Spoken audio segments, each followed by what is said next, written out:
تو ہمارا یہ نظریہ ہے، ہمیں بنایا اللہ نے. اب قرآن میں اس نے اپنا تعارف کروایا. اس قرآن میں وہ ہمیں بتاتا ہے کہ تم مرنے کے بعد ختم، تمہیں دوبارہ زندہ، اور تم سے چند سوالات پوچھے جائیں گے. وہ اصل میں تو میرا ٹاپک تھا ان سوالات کو آپ کے سامنے پیش کرنا. وہ سوالات یہ پوچھے جائیں گے کہ تم نے 4 باتوں پہ عمل کیا کہ نہیں کیا. آپ نے کوئی سوال پوچھنا ہے تو پرچی پہ لکھ کے رکھ لیں تو زیادہ اچھا ہے. 4 باتوں پہ تم نے عمل کیا کہ نہیں کیا. اللہ نے کہا میں نے امتحان میں 100% کامیابی جن لوگوں کے لیے رکھی ہے وہ 4 سوالات حل کر کے آئیں گے تو 100% کامیابی. اور یہ 4 لازمی ہیں، اس میں اور اختیاری نہیں. پہلا، اور یہ غیر مسلموں کے لیے نہیں ہے تو غیر مسلموں کے لیے بھی، لیکن وہ مانتے نہیں ہیں. تو پہلا یہ من اراد الآخرہ، ہر کام میں نیت اللہ کو خوش کرنے کی، آخرت کی کرنی ہے. آپ ڈاکٹر بن کے مریضوں کا علاج کر رہے ہو، ٹھیک ہے، آپ پیسے کماؤ، آپ کا حق بنتا ہے، آپ کا بھی گھر بار ہے، آپ کا بھی چولہا ہے، کماؤ آپ. لیکن نیت انسانیت کی خدمت، کس کو خوش کرنے کے لیے؟ اللہ. اس کا فائدہ یہ ہوگا کہ آپ مریضوں کے ساتھ ناانصافی نہیں کرو، بس یہ فائدہ ہوگا اس. آپ مریضوں کو وہ دوا نہیں لکھ کے دو گے جو صرف آپ کے ماموں کے میڈیکل اسٹور پہ ملتی ہے، اس کے علاوہ پوری کائنات میں وہ دوا کہیں بھی نہیں ملتی. ڈاکٹر ہمیں تو بہت تجربہ ہوا ہے، لکھ کے دیتے ہیں، وہ اس کے ماموں کی دکان پہ ہی ہے، باقی تلاش امریکہ فون کر کے پوچھ لیا، کہہ رہے ہیں ہمارے میڈیکل اسٹوروں پہ بھی یہ دوا نہیں. ڈاکٹر اپنے ساتھ اپنے ماموں کی کھانچے بھی چلا رہا ہو. تو یہ کس کے ساتھ خیانت ہے؟ مریض کے ساتھ. سمجھ میں نہیں آ رہی بات؟ تو یہ من اراد الآخرہ کے خلاف ہے. آخرت آپ کی نیت، آپ کمائیں، منع تھوڑی کیا. حضرت عثمان کروڑوں روپے کے سرمایے کے مالک تھے، تاجر تھے بہت بڑے. مغیرہ ابن شعبہ رضی اللہ تعالیٰ عنہ ارب پتی تھے. حضرت ابو بکر ارب پتی تھے. ہمارے ہاں جامعۃ الرشید میں جو مالدار صحابہ ہیں نا، ان کے سرمایے پر ایک ریسرچ ہوئی ہے تو پتہ چلا کروڑوں روپے کے، اربوں روپے کے مالک تھے یہ حضرات. اتنی چاندی تھی ان کے پاس، اتنے درہم تھے. نبی نے ان کو مال رکھنے سے منع نہیں کیا، اور یہ انہوں نے اپنے لیے بھی، اپنی ذات میں بھی استعمال کیا. نبی نے کیا فرمایا؟ ایماندار تاجر قیامت میں پیغمبروں کے ساتھ ہوگا. تو تجارت سے نہیں روکا، تجارت میں ایمانداری کا حکم دیا. ہاں جہاں دنیا آخرت سے ٹکرا رہی ہوگی، تجارت کر رہے ہو، دکان کھولی ہوئی ہے، اذان ہو گئی، نماز کا ٹائم ہو گیا، تو اب اللہ آپ کو دکان کھولنے کی اجازت نہیں دیتا. تو قرآن کہتا ہے جو آخرت کا ارادہ رکھتے ہیں، آثر الحیات الدنیا، تو جس نے دنیا کو آخرت پہ ترجیح دے دی، اس کا مطلب اس کا آخرت کا ارادہ نہیں ہے. جب ٹکرائے گی نا دنیا اور آخرت، تو کس کو فوکس کرنا ہے؟ آخرت کو. سمجھتے ہو بات کو کہ نہیں سمجھتے؟ تو ڈاکٹروں کو ڈرنا چاہیے اللہ سے بھائی. اپنے ہدیے نذرانے کے چکر میں جو ہوتا ہے نا، وہ ہاں جو ریپرزینٹ کر رہے ہوتے ہیں اس دواؤں کو، میڈیکل ریپ والے، وہ گفٹ دے رہے، وہ رشوت ہے، وہ گفٹ نہیں ہے وہ. تو دوسری شرط اللہ نے بیان کی، وسعى لها، آخرت کی نیت بھی کرے اور اس کی پھر کوشش بھی کرے. خالی نیت کر کے بیٹھا رہے، میری نیت ہے 1 کروڑ لوگوں کو کھانا کھلانے کی، نیت کرنے پر گورنمنٹ کی طرف سے کوئی پابندی کر لو. میری نیت ہے 4 شادیوں کی خواتین سے معذرت کے ساتھ، یعنی آپ کی کہہ رہا ہوں، میں اپنا نہیں کہہ رہا. بعض لوگ ارادہ کرتے ہیں نا 4 بیوہ رکھوں گا میں.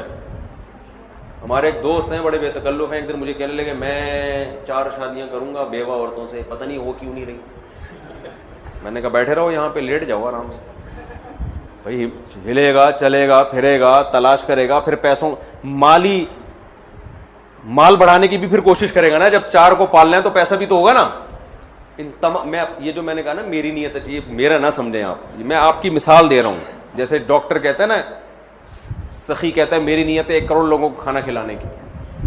تو بہت سے لوگ ارادہ کر کے بیٹھے ہوئے، ہم بیوہ عورتوں کا گھر بسائیں گے، طلاق یافتہ عورتوں کا گھر بسائیں گے، اور آرام سے لیٹے ہوئے. صحیح، میں حج کروں گا، میری نیت ہے حج کرنے کی، تو بھائی حج پہ تو پیسوں فری میں حج ہوتا ہے بھائی، پیسے لگتے ہیں، حج درخواستیں آتی ہیں، یہ آپ سوالات جمع کرتے رہے نا ایک ایک کر کے، پھر مجھے دے دیے گا آخر میں. تو کوشش کیوں نہیں کر رہا؟ میری نیت ہے تبلیغ میں 4 مہینے لگانے کی، تو اب تھوڑا ہل جل بھائی کچھ کر، 4 مہینے لگانے کے لیے گھر میں 4 مہینے کا راشن بھی ڈال. کیا خیال ہے؟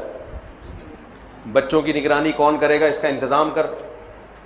دوسری بات یہ کہ بیگم کے پاس کون رہے گا، اکیلی ہے، اس کا بھی انتظام کر، اس کو اپنی اماں کے گھر پہنچا دے خرچہ دے کے. سسرال کے خرچے پہ تبلیغ میں جانا ٹھیک نہیں ہے. اپنے خرچے، تبلیغ والے کہتے ہیں اپنا جان اپنا مال اپنا وقت. یہ نہیں کہ سسرال کا پیسہ، سسرال کی ٹینشن.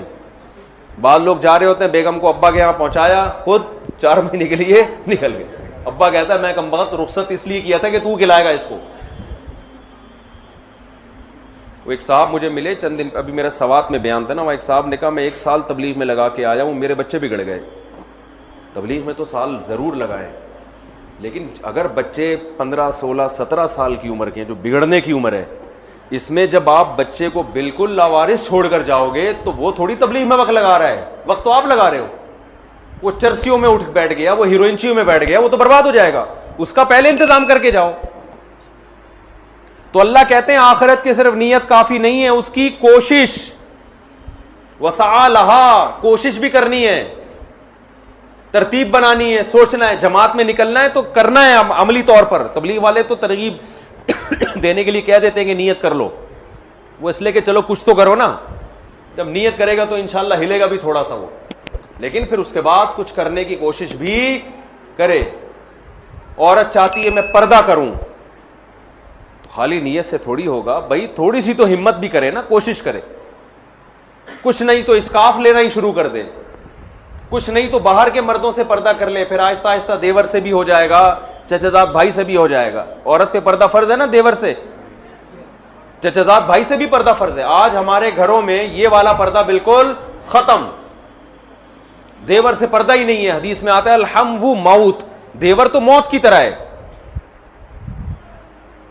اب لوگ کہتے ہیں اب بھابیاں جب دیور سے پردہ کرتی ہیں دیور کو غصہ آتا ہے کہ میری کیا غلط نظریں ہیں کیا؟ شریعت نے یہ نہیں کہا کہ جس کی نظریں غلط ہوں اس سے پردہ کرو، جس کی غلط نظریں نہیں ہیں اس سے پردہ نہیں. کیونکہ نظروں کا کوئی لیبارٹری ایسی نہیں ہے کہ ڈاکٹر کو چیک کرائیں تو ڈاکٹر کہے گا یہ 2 نمبر نظریں ہیں اس کی. ڈاکٹر آنکھیں چیک کر کے یہ تو بتا سکتا ہے کہ نظر کمزور ہے یا 6/6 ہے. یہ نہیں بتا سکتا کہ یہ نظریں پاکیزہ ہیں یا ناپاک ہیں. یہ اللہ کا کام ہے، یہ ڈاکٹروں کا کام نہیں ہے. اس لیے اللہ نے جوان عورت کو حکم دیا کہ ہر جوان مرد سے پردہ کرے. ہاں گھروں میں پردے کے احکام اس طرح نہیں ہوتے جیسے باہر ہوتے ہیں. جوائنٹ فیملی میں اگر عورت پردہ کرے گی، جو خواتین بیان سن رہی ہیں آج سے عزم کریں ہم انشاءاللہ ضرور پردہ کریں گے، کیونکہ اللہ نے کہا کامیابی کے لیے کوشش کرنا بھی ضروری. آج خواتین کی زندگیوں سے پردہ نکل گیا. یہ تو عورت کے لیے سب سے اہم، نماز کے بعد سب سے اہم حکم پردہ ہے عورت کے لیے. اور اس میں اللہ عورت کو فائدہ پہنچا رہے ہیں، مرد کا نقصان ہے اس میں. یورپ میں جو بے پردگی ہے اس میں مردوں کی عیاشی ہے، عورت کا بیڑا غرق ہو رہا ہے. اس میں عورت کا بیڑا غرق ہو رہا ہے. کوئی عورت کو بیوی بنانے کے لیے تیار نہیں ہے، سب گرل فرینڈ بناتے ہیں. تو جوائنٹ فیملی میں پردہ آسان ہے. اس میں یہ کر لے کہ سر پہ موٹی چادر لے لے، کہیں دیور گزرنے والا ہے تو فوراً چادر آگے کر لی. دیور پشتوں میں دیور ہی کہتے ہیں نا، ہیں فلیور، لیور، لیور. اب جیسے سر پہ چادر رکھے، دیور نے آنا ہے تو ذرا کھنکھار لے، تھوڑا سا کھانس لے، اور بھابھی تھوڑا سا چادر کو چہرے سے آگے کر دے، بس اتنا کافی ہے. سامنے بیٹھ کے گپ شپ نہ لگائے دیور کے، یہ نہ کرے. تو اتنا بھی نہیں کرتے بھائی، یہ تو پھر اللہ کے حکم کی بغاوت ہے نا.